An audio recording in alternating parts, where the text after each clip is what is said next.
اعوذ باللہ من الشیطان الرجیم بسم اللہ الرحمن الرحیم الحمدللہ الذی جعلنا من المتمسکین بولایت امیر المومنین بسم اللہ الرحمن الرحیم۔ ماہ شعبان کی تیسری شب آپ تمام مومنین کو بہت بہت مبارک ہو۔ یہ وہ شب ہے کہ جب آج ہر شیعہ حیدری قرار کے گھر میں جشن کا سما ہے، اور کیوں نہ ہو کیونکہ آج ولادت ہے اس معصوم کی کہ جو کریم کربلا ہے، جو مالک خاک شفا ہے، جو طبیب فطرت ہے، جو شہید مشرقین ہے، جو ابو المجاہدین ہے، جو سردار جنت ہے، امام علی مقام امام حسین علیہ السلام کی ولادت باسعادت آپ تمام مومنین کو بہت بہت مبارک ہو۔ اور یوں تو یہ پورا مہینہ ہی شعبان کا ہمارے لیے پرمسرت اس لیے بھی ہے کہ یہ وہ مہینہ ہے کہ جس میں کسی بھی معصوم کا یا امام کا یوم شہادت نہیں ہے۔ پروردگار عالم نے یوں تو جتنے بھی انبیاء بھیجے، جتنے بھی معصوم اور امام بھیجے، ان کو کوئی نہ کوئی فضیلتیں ضرور دیں۔ یوں تو تمام نبی اور معصوم فضیلتوں کا مجموعہ ہے، لیکن ایک فضیلت ضرور ایسی تھی جو انہیں دوسروں پر ممتاز بناتی تھی۔ لیکن ہمارے علماء حق لکھتے ہیں، اور علامہ جعفر شوشتری اپنی کتاب خصائص حسینیہ میں لکھتے ہیں کہ 50 فضیلتیں ایسی ہیں جو پروردگار عالم نے کسی نبی، کسی امام اور کسی معصوم کو نہیں دی، بلکہ ان کا تنہا مالک میرا مولا حسین ہے۔ یوں تو تمام فضیلتیں بیان کرنا ممکن نہیں ہے، لیکن چند ایک کی میں ضرور وضاحت کروں گی کہ وہ کون سی فضیلتیں ہیں جو فقط میرے مولا کے حصے میں آئی ہیں۔ سب سے پہلی فضیلت جو میرے مولا کے حصے میں آئی اور کسی نبی اور معصوم کے حصے میں نہیں آئی، کہ آدم سے لے کر عیسیٰ تک اور خاتم سے لے کر قائم تک اور کائنات کا ہر بشر زواری کے لیے امام حسین کے روضے پر آتا ہے۔ امام حسین کا زوار ہے، حسین کسی کا زوار نہیں ہے، حسین کسی کے روضے کی زواری نہیں کرتا۔ یہ مرتبہ صرف میرے مولا حسین کو ملا ہے۔ دوسری کیا فضیلت ہے میرے مولا کی کہ ہر نبی اور معصوم کے کرم کی کچھ شرائط ہیں، لیکن امام حسین ایسے کریم ہیں کہ جن کے کرم کی کوئی حد نہیں ہے۔ یہ کرم کا ایسا بادل ہے کہ جو برستا ہے تو برستا ہی چلا جاتا ہے۔ جب یہ برستا ہے تو نہ حدود دیکھتا ہے، نہ وقت دیکھتا ہے، نہ مقدار دیکھتا ہے۔ یہ ایسا کریم ہے کہ اگر کوئی گناہگار چند لمحوں کے لیے بھی اس کی دہلیز پر آ جاتا ہے تو یہ اسے گناہگار سے علیہ السلام بنا دیتا ہے۔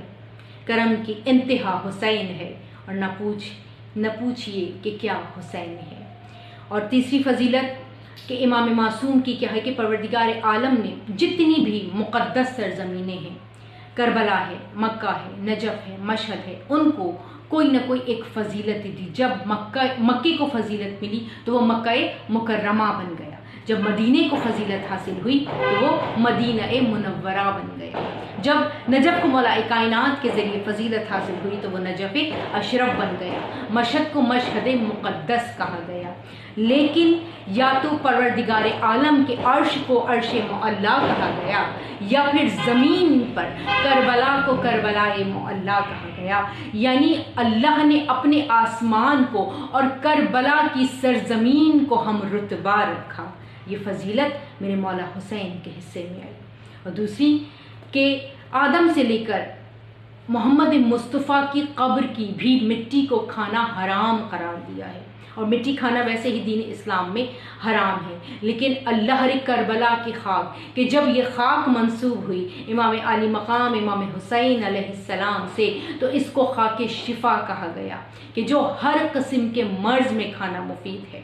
خاک شفا ٹھہری کربلا کی خاک۔ اور ایک اور فضیلت میرے مولا کی کہ یوں تو دین اسلام میں، تاریخ اسلام میں بہت بڑے بڑے قاری قرآن گزرے ہیں، اور آل محمد کی گھرانے میں بھی ایسے قاری قرآن ہیں کہ جن کی نظیر نہیں ملتی، جن کی مثال نہیں ملتی، لیکن اللہ رے حسین جیسا قاری قرآن مجھے تاریخ میں تو دکھائیں کہ اس نے کوئی ایسا قاری قرآن ہے کہ جس نے نوک نیزہ کو اپنا منبر بنایا ہو، کہ جس نے نوک نیزہ پر قرآن کی تلاوت کی ہو، اور کس طرح کی ہو کہ جب اس کے سامنے اس کے پیاروں کے کٹے ہوئے سر بلند تھے، کہ جب اس کے سامنے اس کی مائیں بہنیں بے مکنا و چادر تھی۔ ایسے میں امام حسین نے پروردگار کی حمد و ثنا کی ہے، کہاں ہوگا ایسا قاری قرآن؟ بے شک کیا کہنے میرے مولا کے حسین کی فضیلت کی۔ لیکن دیکھیں مومنین کہ کیا ہمارا فرض فقط ان مبارک گھڑیوں میں، ان مبارک ساعتوں میں فقط جشن منانا ہے، فقط خوشی منانا ہے، نہیں.